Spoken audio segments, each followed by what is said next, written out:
Well, happy Hanukkah to you. You stole my line. Happy Hanukkah, everybody. Welcome to the White House. I want to welcome the members of Congress who are here today. We've got some Bronfman fellows who are here from the state of Israel. The bonds. Obviously, the bonds between our two countries are unbreakable, and with the help of young people, they're only going to grow stronger in the years to come. Every year, Michelle and I like to invite just a few friends over for a little Hanukkah celebration. Nothing fancy. Actually, this is the second year we've invited so many friends that we're hosting 2 parties instead of 1. This is our first party. It is the best party. Don't tell the others, though. I want to begin with today's wonderful news. I'm told that in the Jewish tradition, one of the great mitzvahs is pidyon shivuim.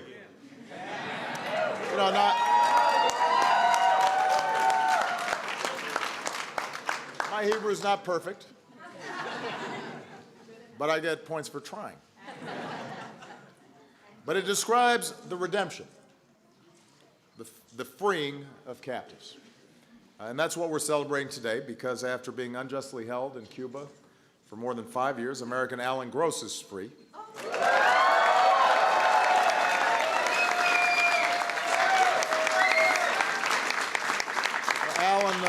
Alan's dedicated his life to others, to helping people around the world develop their communities and improve their lives, including Israelis and Palestinians.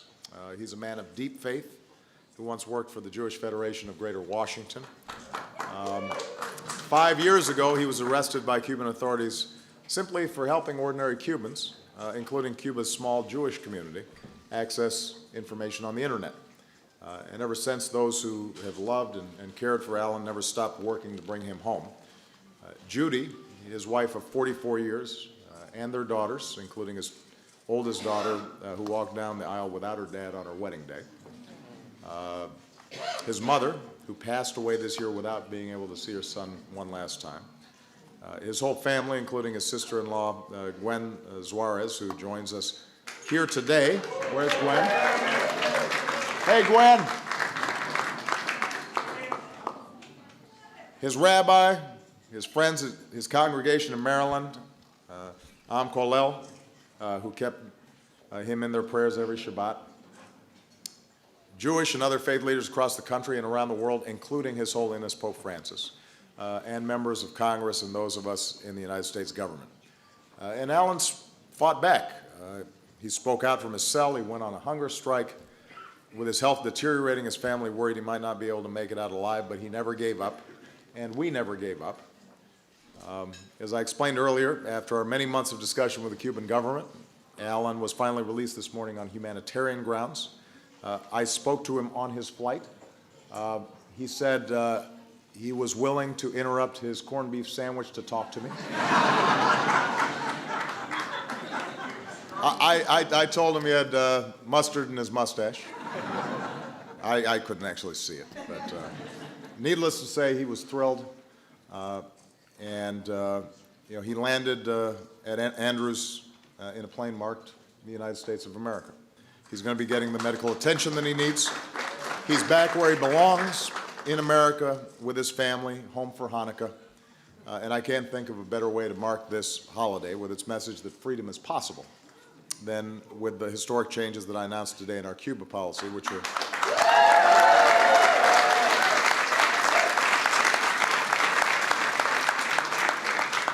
these are changes that are rooted in America's commitment to freedom and democracy for all the Cuban people, including its small but proud Jewish community. And Alan's remarks about the need for these changes was extremely powerful.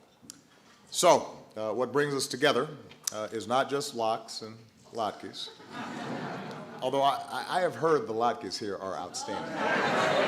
Am I wrong? Not as good as your mom's, but they're good.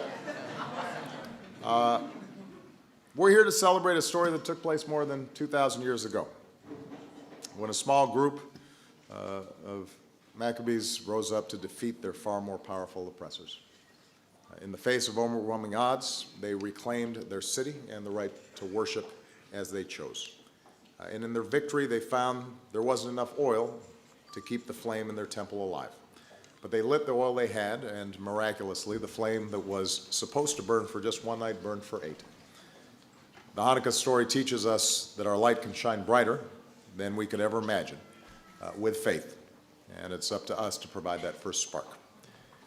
This is something that Inbar Vardi and Moran Ibrahim know very well. They are Israeli 9th graders at Hand in Hand, which is a bilingual school in Jerusalem.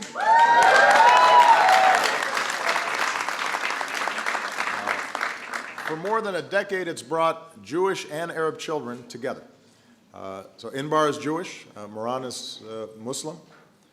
Just 2 weeks ago, their school's first grade classroom was set on fire by arsonists. In the weeks that followed, they and their classmates could have succumbed to anger or cynicism, but instead they built this menorah, one of 4 that we brought here from Israel this year. Each of his branches are dedicated to one of the values their school is founded on, values like community and dignity and equality and peace. Inbar Moran flew here from Israel along with Rebecca Bardek, the mother of a first grader and second grader at Hand in Hand. And in just a few minutes, the 3 of them are going to join us in lighting the Hanukkah candles here at the White House. So, Inbar and Moran and their fellow students teach us a critical lesson for this time in our history. The light of hope must outlast the fires of hate. That's what the Hanukkah story teaches us. That's what our young people can teach us, that one act of faith can make a miracle, that love is stronger than hate, that peace can triumph over conflict.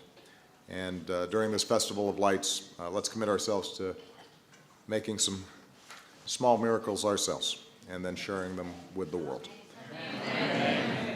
I now want to invite Rabbi Bradley Shavit Artson to the podium, who can lead us in the blessings for the candle lighting. Rabbi.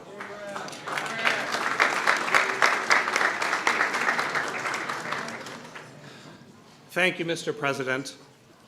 This joyous celebration of Hanukkah reminds us as Jews and as Americans that we are called to rally in support of liberty, human dignity, and religious freedom. In that spirit, in this hallowed house, we now kindle the Chanukiah and recite 2 blessings, Shel Hanukkah and She'asa Nisim, thanking God for inspiring us and our ancestors to add to the light when darkness threatens, and for encouraging wise, resilient leaders who advance the cause of freedom today, just as did the Maccabees in days of old. For the second bracha, we'll all join together in the Shechechianu, the ancient and powerful prayer of gratitude for the precious gift of life and for the privilege of celebrating this Hanukkah together in the White House. I invite you to please join with me. Baruch atah Adonai, Eloheinu melech haolam, asher kitshanu b'mitzvotav, v'tziva